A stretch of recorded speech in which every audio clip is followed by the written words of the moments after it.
How's it going, everybody? It's Omission Gaming here, Severe, whatever you want to call me. I've got so many names now.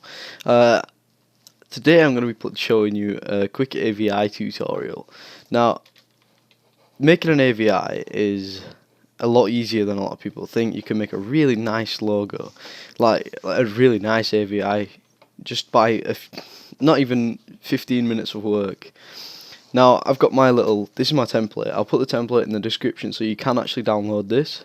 It's got a background, logo, colour. I don't really use that file, only for special sort of things. You've got a no-touch file, which I've got my CC and a couple of other things in there, and I've got a file to put my text in. Now, the first thing you want to do is get a logo, which I made this. It's not even a logo, really. It's just a thing. It's just a letter in Spring from Cinema 4D. So you want to get yourself a logo of some sort and throw it on there. Make sure that it is in the logo folder. Now it's in the logo folder. You may be thinking like, well, I can't. If I put the opacity down, I can't see it at all. So how do I make it so I can only see it through this lighter part and it doesn't alter the 3D? Now, this is what I do. If you have your Magic Wand tool, the automatic tolerance will be 32, and it should select it perfectly. You might have a couple of little bits out like that, but you can just re-click them all, and it should select it all perfectly. If not, it'll add like little tiny bits like that, but for the sake of this tutorial it won't really matter because you'll be using a proper template anyway. So with this, I just go right click on it, press Layer View Cut. Now we have our background 3D and our foreground. So basically that's our logo done. Now we'll move on to the text. Now we're on the text. You want to get your text here. Make a. I think that's a little bit too big. Restart that shit because it was too big. It was on 375. Oh, this is such a good font as well. It's a great font. I can use it for absolutely everything, and it just goes with everything. You want to position your text so it's centered. Make it whatever size you want. Make the box fit the text just so it's easier to maneuver. Alright. Then you want to rasterize it, like so. You want to click on here, blending options, give it a stroke, a white stroke. I usually put it on around 3, and an inner shadow, and that should be set up good. Distance 8, choke 15, size 42. That should be alright. And I put the opacity down to 35%. Now you got this. You have your text. I usually put some sort of warpage on it just so it looks a bit different. Maybe like a little bit like higher at the sides or something like that, just so it looks a bit different, but sometimes it messes with the stroke.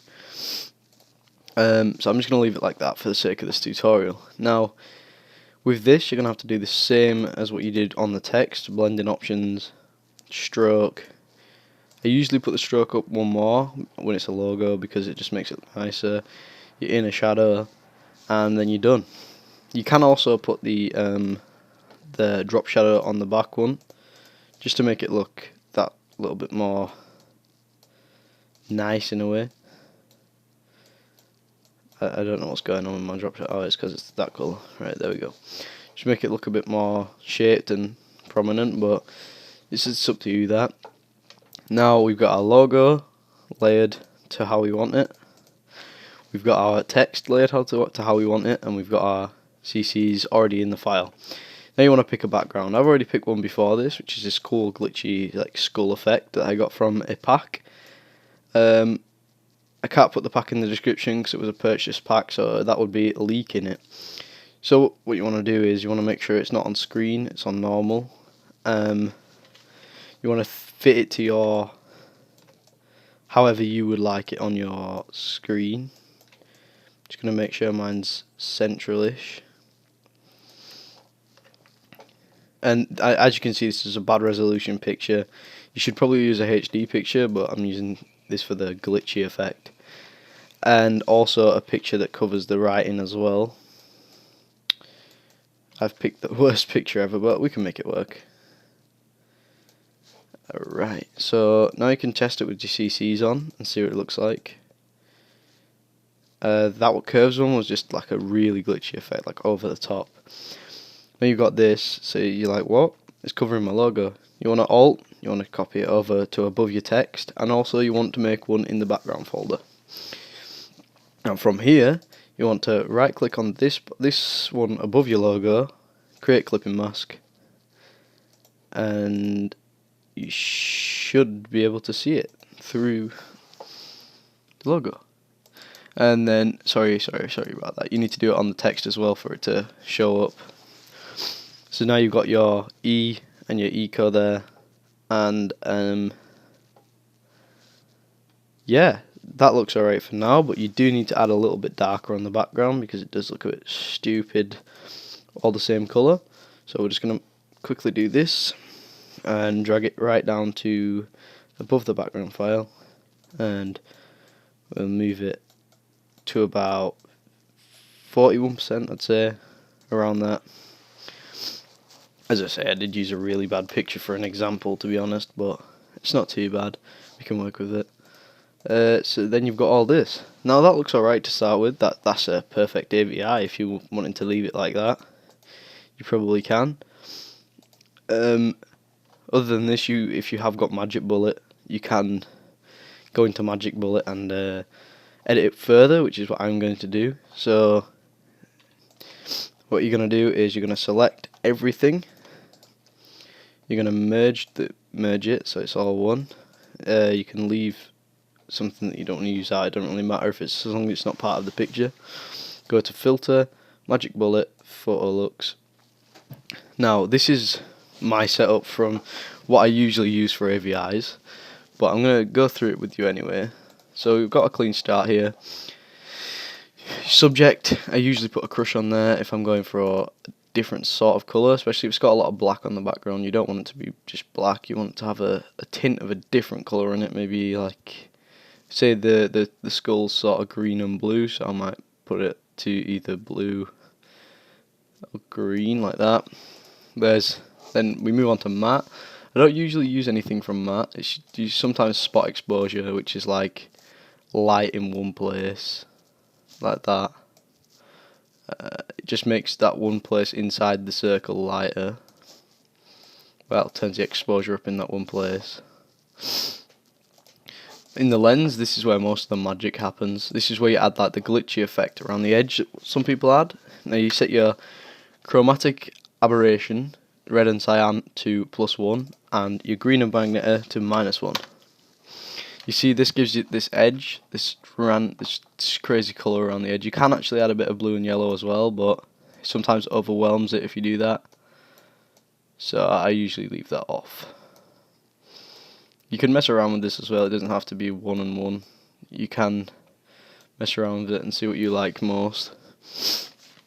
In the camera, you can go to you can have shoulder on here, which is like it like adds a nice rolling effect to your image. I don't actually finish on lens. You can add a edge softness as well. This sort of, it makes the center of the thing more clear and softens the rest of it. So like the bottom of these O's outside this huge circle. Anamorphic flare, you can change this a lot, but you can actually make it look nice. It depends how much you work with it, how much time you've got to work with it as well. Like with this, maybe like a tiny bit, and then turn the threshold way.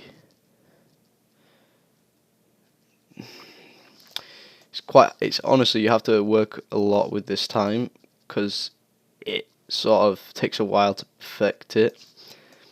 So I'm not going to go into too much detail. I'm just going to wait until it looks alright. Like that looks fine to me. That looks alright. It's got a little bit of flare on each corner. Now you go into post. We can have curves in here.